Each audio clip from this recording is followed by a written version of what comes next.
नमस्कार दोस्तों। Open post में आप सबका स्वागत है। ओपन पोस्ट में आज मैं बात करने जा रहा हूं महाराष्ट्र की। महाराष्ट्र में नवंबर एंड और दिसंबर में चुनाव की संभावनाएं व्यक्त की जा रही है। माना जा रहा है कि चुनाव होने जा रहा है और यही कारण है कि बड़े पैमाने पे दोनों ही मेजर गठबंधन जो यहाँ पर है, महाविकास अघाड़ी और महायुति, दोनों ही गठबंधन तैयारियों में लग गए हैं। दरअसल महाराष्ट्र के चुनाव का महत्व इस मामले में बहुत बड़ा है क्योंकि देश का दूसरा सबसे बड़ा राज्य है और महाराष्ट्र में भारत का बिजनेस कैपिटल मुंबई भी इसी स्टेट के अंदर आता है। तो महाराष्ट्र में दोनों ही गठबंधन के लिए ये बहुत बड़ा स्टेक यहाँ पर है। भारतीय जनता पार्टी इसी महाराष्ट्र को जीतने के लिए पिछले 5 साल से लगी है। बहुत उठापटक पार्टी कर चुकी है, बहुत कुछ हुआ है महाराष्ट्र में। सरकार गिराई गई है, पार्टियां टूटी हैं। भारतीय जनता पार्टी की पूरी जो एंटी करप्शन की जो छवि थी उस पर डेंट हुआ है, बहुत कुछ हुआ है। बावजूद इसके भारतीय जनता पार्टी यहाँ पावर में नहीं आ पाई और आज पावर में है तो सहयोगियों के भरोसे है और सहयोगियों को आगे करके है। तो उनके लिए बड़ा स्टेक है महाराष्ट्र को बचाए रखना और महाराष्ट्र जीतना। आज मोदी और अमित शाह दिल्ली में वापस आए हैं। सत्ता मिलने के बावजूद एक कसक है कि महाराष्ट्र में उनका बड़ा नुकसान हुआ है और ये मैसेजिंग हुआ है पूरे देश भर में। तो महाराष्ट्र को बचाए रखना उनके लिए इस मामले में बहुत मायने रखता है। महाराष्ट्र को बचाने के लिए यही कारण है कि लोग मान भी रहे हैं कि चुनाव इसी नाते डिले भी किया गया क्योंकि महाराष्ट्र में भारतीय जनता पार्टी किसी भी कीमत पर जीत चाहती है। तो उनका बड़ा स्टेक है। महाराष्ट्र में महाविकास अघाड़ी का बड़ा स्टेक है। अभी हाल में लोकसभा चुनाव में बड़ी जीत मिली है और ये उनका अपना स्टेट रहा है, अपना किला रहा है जो उनके हाथ से छीन गया है। तो वापस लेने की कोशिश करेंगे तो उनका बड़ा स्टेक है।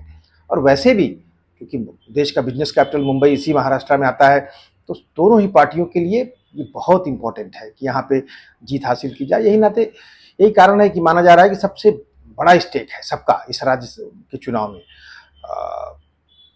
और अगर हम जमीन पे बात करें तो वर्तमान में अगर हम देखते हैं तो चुनाव भी बहुत कड़ा है। महाराष्ट्र में ऐसा कुछ नहीं है कि किसी के पक्ष में कोई माहौल है।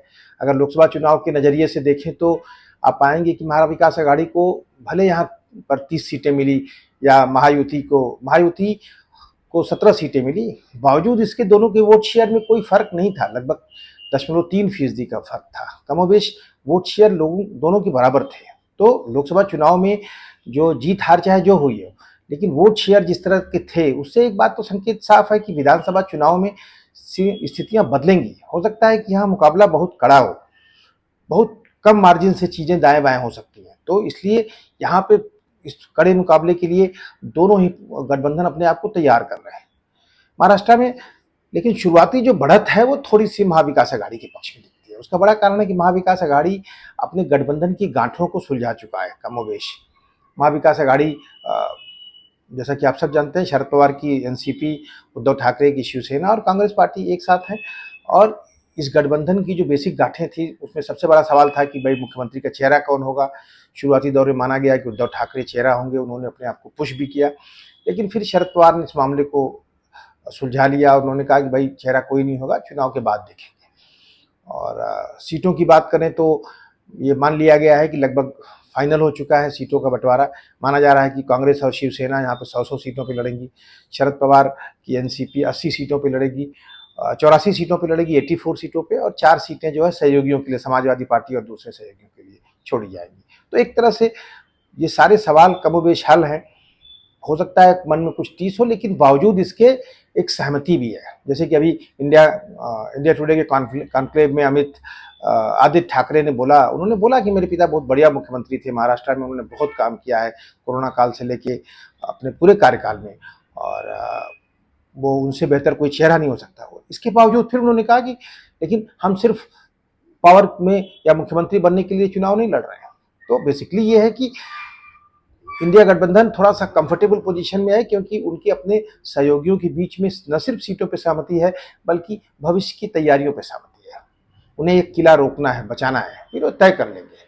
तो ये उनका एक थोड़ा सा एडवांटेज है। वहीं महायुति गठबंधन जो है वो जहाँ भारतीय जनता पार्टी है, शिवसेना की एकनाथ शिंदे का घटक है जो मेन शिवसेना है, अजीत पवार साहब की एनसीपी है जो मेन एनसीपी है माना जा रहा है। उनकी एक दिक्कत है कि वहां अभी भी बहुत कुछ क्लैरिटी नहीं बन रही है सीटों को लेकर के। हालांकि वहां भी माना जा रहा है कि 80% सीटों पर सहमति बन गई है। 208 सीटों पे तो ऑलरेडी फैसला हो चुका है, महज 80 सीटों पे फैसला करना है। यही बात अभी मुंबई अध्यक्ष भाजपा के जो हैं आशीष शेलार, उन्होंने भी मीडिया से अभी के सामने कल या परसों यह बात कही कि महाराष्ट्र में तो बहुत थोड़ी सीटें हैं जिस पे हमको काम करना है, लेकिन सच्चाई ये नहीं है। सच्चाई तो ये है कि सीटों को लेकर के वहाँ पे कुछ न कुछ पेच तो है, और सिर्फ सीटों का नहीं, क्योंकि सब कुछ बदला है वहाँ पे। चुनाव किसके चेहरे पे होगा, यह भी बड़ा इशू था। हालांकि अब इशू पे उन्होंने कोई डिक्लेरेशन नहीं किया है। माना जा रहा था कि ये चुनाव एकनाथ शिंदे के नाम पे लड़ा जाएगा। एकनाथ शिंदे की सरकार को बहुत सारी योजनाएं दी गई, जिन योजनाओं को एकनाथ शिंदे ने कारगर किया। महिलाओं के लिए महीने में 2,000 रुपया देने की योजना आई। लाडली बहना योजना जो मध्य प्रदेश की थी, वो यहाँ पर एक तरह से लाडकी बहना योजना के रूप में उसको इम्प्लीमेंट किया गया। इस तरह की कई दूसरी योजनाएं बांधकाम वर्कर्स के लिए या तमाम सारी सामाजिक संगठनों के लिए, जातियों के लिए कुछ अलग अलग तरह के ऑफर दिए गए, बहुत सारे प्रयोग किए गए। सब कुछ एकनाथ शिंदे के नाम पे हुआ, इसलिए कि शायद शुरुआती दौर में था कि एकनाथ शिंदे के नाम पे ही चुनाव लड़ा जाएगा। लेकिन अब ऐसा लग रहा है कि भारतीय जनता पार्टी इस तरह से एकनाथ शिंदे की लीडरशिप में चुनाव नहीं लड़ेगी। कोई घोषणा नहीं हुई है, और तीनों पार्टियों ने मिलकर अभी तक कोई बात नहीं कही है कि हम किसी के नाम पे चुनाव नहीं लड़ रहे हैं। एकनाथ शिंदे जी मुख्यमंत्री हैं, चुनाव में कोई चेहरा नहीं होगा, इसकी कोई घोषणा अब तक उन्होंने नहीं की है। लेकिन कमोबेश ये स्थिति बन गई है, क्योंकि अगर एकनाथ शिंदे के नाम पे चुनाव लड़ती तो बीजेपी के लिए फिर एकनाथ शिंदे को मुख्यमंत्री पद से हटा के आप कैसे दूसरा मुख्यमंत्री ला सकते हैं। और बीजेपी की चुनौती है कि बीजेपी 105 सीटें पिछले विधानसभा में जीती है। इतनी बड़ी पार्टी है, महाराष्ट्र की सबसे बड़ी पार्टी है, और भारतीय जनता पार्टी अपना मुख्यमंत्री नहीं बना पा रही है। जबकि भारतीय जनता पार्टी ने इसी महाराष्ट्र में मुख्यमंत्री की कुर्सी के लिए बहुत कुछ किया है, बहुत कुछ खोया है। शिवसेना से अलग हुई, शिवसेना टूट गई या एनसीपी टूट गई, बहुत सारे आरोप लगे। तो बीजेपी इसके बावजूद अगर अपना मुख्यमंत्री नहीं बना पाई है, और अगले चुनाव में भी अगर मान लीजिए सारी मेहनत के बाद अपना मुख्यमंत्री नहीं बना पाती है, तो अपने कार्यकर्ताओं के लिए भी उनके लिए बड़ा मुश्किल सवाल है कि उनका जवाब कैसे देंगे। और दूसरा है कि उनका एक नैतिक सवाल भी है, कितना कुछ करने के बाद भी हासिल क्या हुआ, ये सवाल लोग पूछेंगे बीजेपी से। तो इस नाते बीजेपी कमोबेश इस चुनाव को चाहेगी और चाह रही है कि बगैर किसी फेस के लड़ा जाए। लेकिन इस तरह की कोई घोषणा करना इतना आसान नहीं है, क्योंकि बगैर किसी फेस के लड़ने के साथ ही जो सबसे बड़ा सवाल होगा वो एकनाथ शिंदे के साथ होगा। एकनाथ शिंदे की पूरी क्रेडिबिलिटी ये है कि भाई शिवसेना से को तोड़ के लाए हैं और मुख्यमंत्री बने हैं। एकनाथ शिंदे के पास अपने मुख्यमंत्री काल की उपलब्धियां हैं, जो भी उन्होंने काम किया होगा, बाकी क्या है। और अगर एकनाथ शिंदे जिस गठबंधन में आते हैं और बगैर किसी चेहरे के अगर गठबंधन चुनाव लड़ता, तो एकनाथ शिंदे को अपने समर्थकों के लिए कुछ बहुत बड़ी मैसेजिंग करने के लिए कुछ होगा नहीं, क्योंकि वो साफ हो चुका होगा कि अगर सरकार बनती है तो भाजपा की बनेगी, क्योंकि भाजपा ज़्यादा सीटों पे लड़ेगी। जैसा कि अब ये एक बेसिक जो सहमति है वो कमोबेश ये है कि भाजपा लगभग 160 सीटों पे विधानसभा चुनाव लड़ेगी। वैसे भी 105 सीटें उनके पास हैं, और एकनाथ शिंदे कुछ 60-70 के बीच में कुछ सीटें होंगी जिस पे लड़ सकते हैं, या अजीत पवार 50 से 60 सीटों पे लड़ सकते हैं। तो जाहिर सी बात है कि किन्हीं भी हालातों में भारतीय जनता पार्टी सबसे बड़ी पार्टी होगी। तो एकनाथ शिंदे के लिए ये तो तय हो जाएगा कि बगैर किसी चेहरे के चुनाव लड़ा जाता है तो एकनाथ शिंदे मुख्यमंत्री नहीं होंगे। तो एकनाथ शिंदे के लिए अपने लोगों को, अपने समर्थकों को कन्विंस करना, उन्हें जोड़े रखना बहुत आसान होगा नहीं। यह इस गठबंधन के लिए एक चुनौतीपूर्ण हो सकता है। इस गठबंधन की एक बड़ी चुनौती अजीत पवार है। अजीत पवार क्योंकि लोकसभा में अच्छा उन्होंने परफॉर्म नहीं किया, इसके बाद आरोपों का सवाल भी खड़ा हो गया। वैसे भी इशू था कि अजीत पवार को मोदी जी सबसे करप्ट आदमी बोलते थे, बाद में अजीत पवार को उन्होंने जोड़ा तो देश भर में उनकी एक जो पूरी की पूरी जो छवि थी एंटी करप्शन पे लड़ने वाले की, वो खत्म हो गई, वो टूट गई, उस पर डेंट हुआ। इसके बावजूद लोकसभा में अजीत पवार की परफॉर्मेंस अच्छी नहीं थी, तो बेसिकली अजीत पवार पे सवाल उठना लाजमी था। और साफ तौर पे भारतीय जनता पार्टी के तमाम सारे लीडर्स ने उठाए भी, संघ के लोगों ने ये सवाल उठाया कि अजीत पवार को लेने की क्या जरूरत थी। और हालांकि अभी इंडिया टुडे कॉन्क्लेव में यह बात एक बार फिर से फडणवीस ने कहा कि एनसीपी का वोट ट्रांसफर हमारे साथ उतना ठीक से नहीं हुआ, शायद हमारी हार का बड़ा कारण ये हो सकता है। उन्होंने कहा कि भाई एकनाथ शिंदे की जो सेना है उसके वोट सहज रूप से बीजेपी के साथ ट्रांसफर हुए, क्योंकि वो हमारे पुराने एलाई रहे हैं। तो बेसिकली यह बात कहीं ना कहीं भारतीय जनता पार्टी, अजीत पवार और सेना का जो गठबंधन उसके बीच में है, ये बात कहीं ना कहीं उठती है। और अजीत पवार के लिए बहुत ही अनकंफर्टेबल पोजीशन है। अजीत पवार महाराष्ट्र के बड़े नेता हैं, मजबूत नेता रहे हैं, एक मजबूत मराठा नेता के रूप में शरद पवार के उत्तराधिकारी के रूप में देखे जाते थे। आज उनकी पोजीशन बहुत खराब हुई है। इस पूरे तोड़-फोड़ के बाद एक उनकी पूरी छवि डेंट हो गई है। आज उनकी एक ऐसी छवि है कि भई वो सत्ता के लिए उन्होंने पूरी पार्टी तोड़ दी। अपने को बचाने के लिए उनके ऊपर चार्जेस थे, जो भी इश्यू होंगे। माने इससे अजीत पवार के लिए बहुत मुश्किल है और अजीत पवार पे एक बहुत बड़ा दबाव भी है। तो इस नाते अजीत पवार इस गठबंधन में बहुत कंफर्टेबल नहीं है और फिर अगर 40-50 सीटों के साथ वो 50 सीटों के साथ अगर लड़ते हैं तो उनकी परफॉर्मेंस कितनी होगी और कितनी सीटें जीतेंगे, उसके बाद क्या कुछ हासिल होगा, ये भी भविष्य में बहुत बड़ा सवाल उनके लिए है। तो यही कारण है कि अजीत पवार को लेकर के समय-समय पे बहुत सारी बातें उठ रही हैं। लोग कह रहे हैं पवार साहब के पास वापस अजीत पवार जा सकते हैं, वो घर वापसी हो सकती है उनकी। दरअसल 2-3 दिन पहले चिपलून में शरद पवार साहब से जब पूछा गया अजीत पवार के बारे में तो उन्होंने एक बड़ी ही इमोशनल सी सहज सी बात बोली कि चलिए कम से कम घर पे तो हम एक हैं। तो लोग मान रहे हैं कि शायद पवार साहब ने यह बात कह के एक मैसेजिंग कर दी है, तो अजीत पवार के लिए रास्ता खुला होगा, अजीत पवार उधर लौट सकते हैं, जो भी है। लेकिन यह महायुति के लिए एक बहुत अच्छी पोजीशन नहीं है। महायुति में की सच्चाई तो यह है कि आज की तारीख में फडणवीस ने भी बात बोली है कि ये हमारी जरूरत है महायुति में अजीत पवार को साथ में रखना।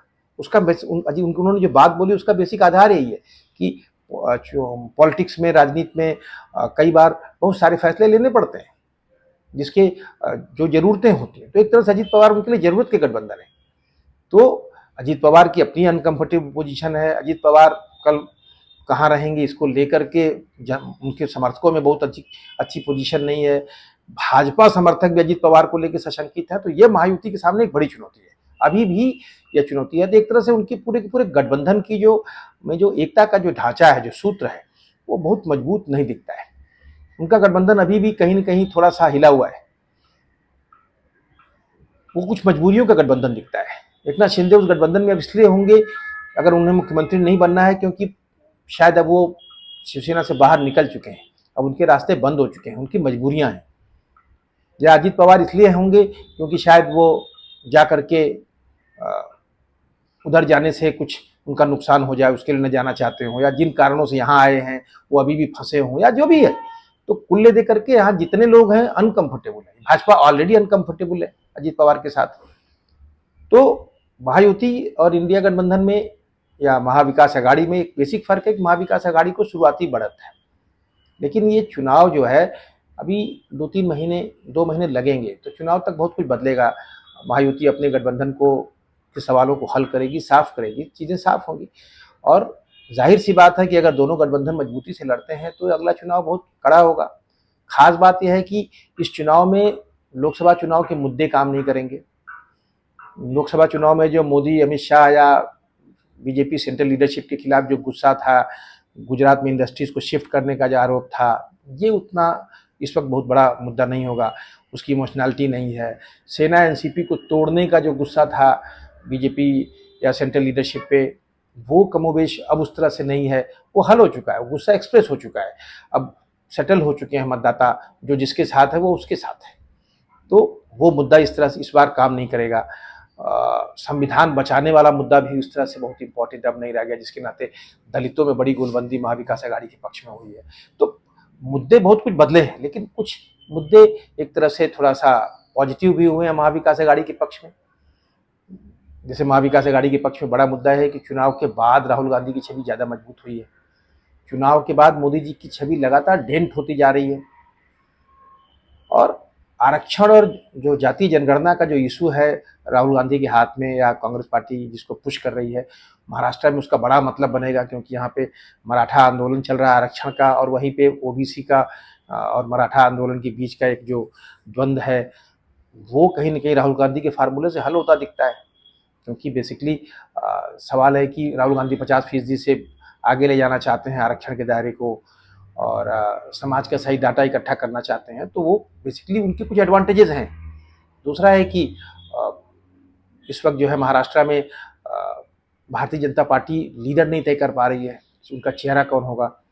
उनके पास पार्टी माने फडणवीस को आगे करने को लेकर के अभी तक सहमति नहीं बन पाई है। माना जा रहा है कि फडणवीस को दिल्ली बुलाया जाएगा या फडणवीस को रहने दिया जाए, क्योंकि फडणवीस को लेकर के भाजपा में एक समझ है कि शायद फडणवीस के खिलाफ समाज में नाराज़गी हो।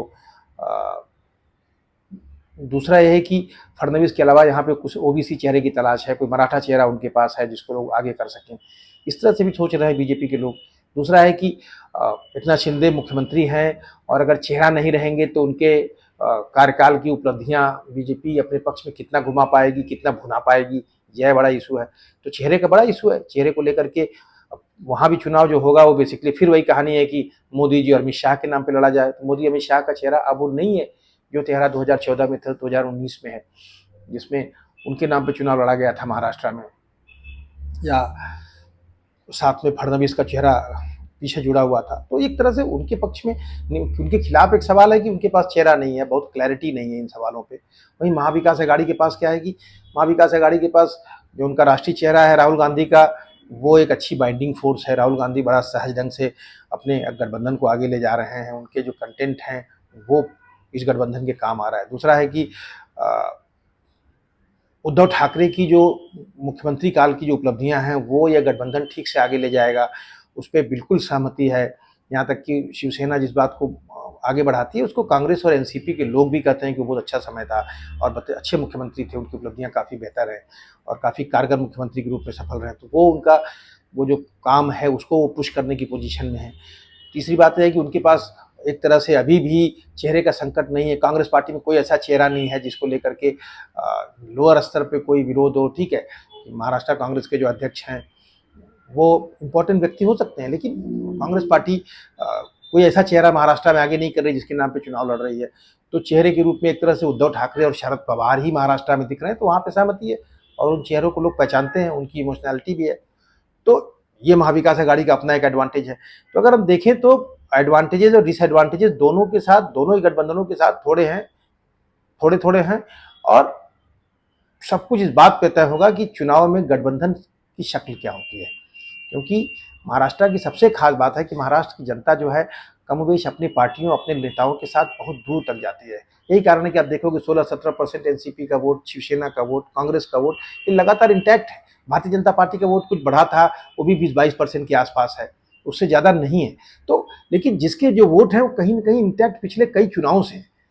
ये मैं 2019 और 2014 की नहीं, उसके पहले से भी आप देखेंगे तो यहाँ जितने गठबंधन है उनके मतदाता जो है उनका एक खास रेशियो है जो इंटैक्ट रहता है। थोड़ा बहुत मूवमेंट होता है गठबंधन के हिसाब से, मुद्दों के हिसाब से, और उसी पे चुनाव के फैसले होते हैं। तो सवाल उठता है कि महाराष्ट्र के इस चुनाव में जो है सबकी नज़र है इसी नाते, क्योंकि अब चुनाव बहुत ही रोचक होगा, बहुत कुछ दांव पे लगा है।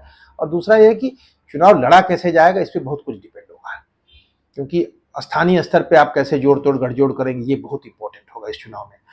तो विधानसभाओं की सीटें छोटी होती हैं, जो लोअर लेवल पे आपके कैडर कैसे काम करते हैं, उनके बीच में समन्वय कैसे होता है, ये चैलेंज है। तो दोनों गठबंधनों के लिए है और सबकी उसी पे नज़र है। तो एक तरह से बड़ा ही रोचक और बिल्कुल अलग तरह से महाराष्ट्र का चुनाव दिखेगा इस बार।